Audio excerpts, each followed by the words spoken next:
Welcome to the Virtual Strategic Solutions Virtual Reality Simulation System. Accessing Legacy Dataset.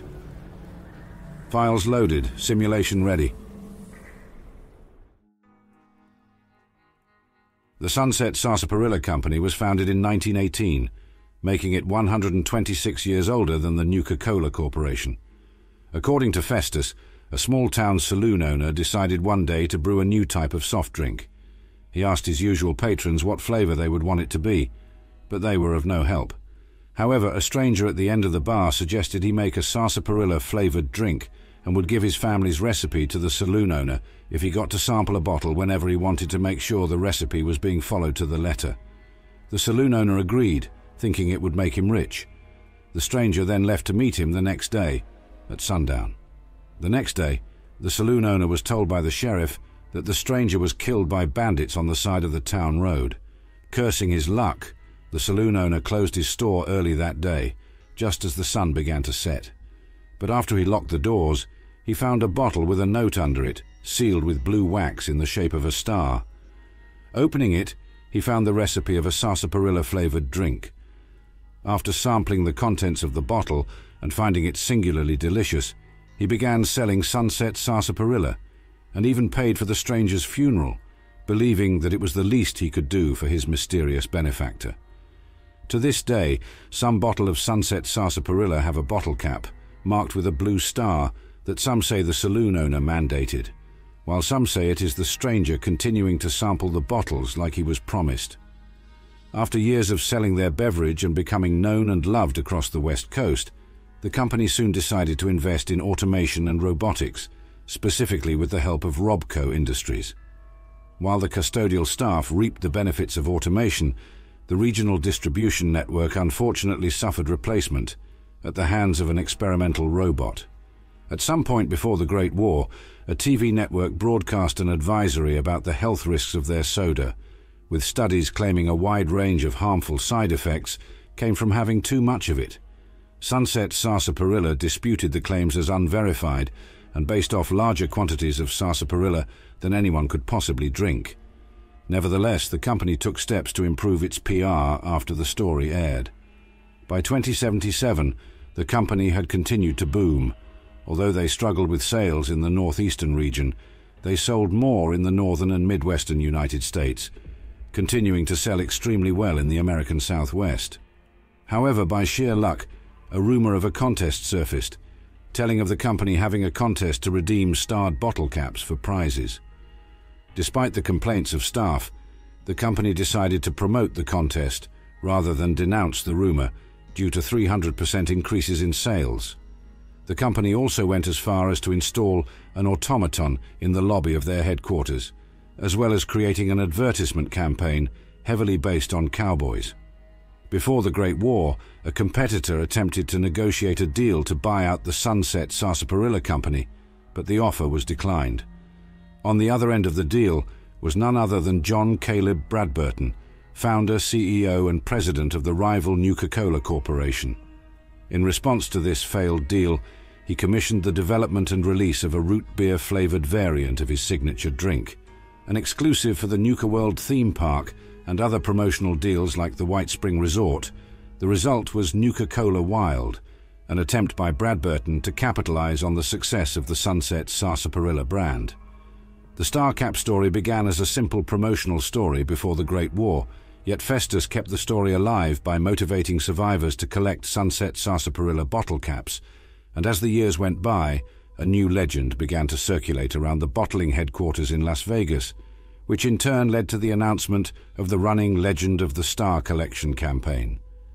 Stories of the contest became very distorted following the Great War, and the actual simple prize, which consisted of a retelling of the fictitious story by the company spokesbot and a small metal Sunset Sarsaparilla deputy badge, became a bloated tale of pre-war technology, weapons caches, and all sorts of other amazing loot.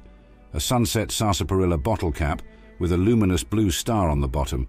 Bottles of Sunset Sarsaparilla were randomly capped with these as part of a promotion before the Great War, where participants needed to redeem 50 of them at the Sunset Sarsaparilla Company's headquarters in Las Vegas to receive a prize. This prize has attained a legendary status following the war, becoming a highly sought-after treasure in the Mojave Wasteland. Sometime after the courier finds at least one of these caps, a man named Malcolm Holmes, a retired collector of these prized caps, will approach the player character and warn that the caps are highly sought after by collectors who will kill for them. He says sometimes people can be so crazed that they will attack strangers if they simply believe they have any.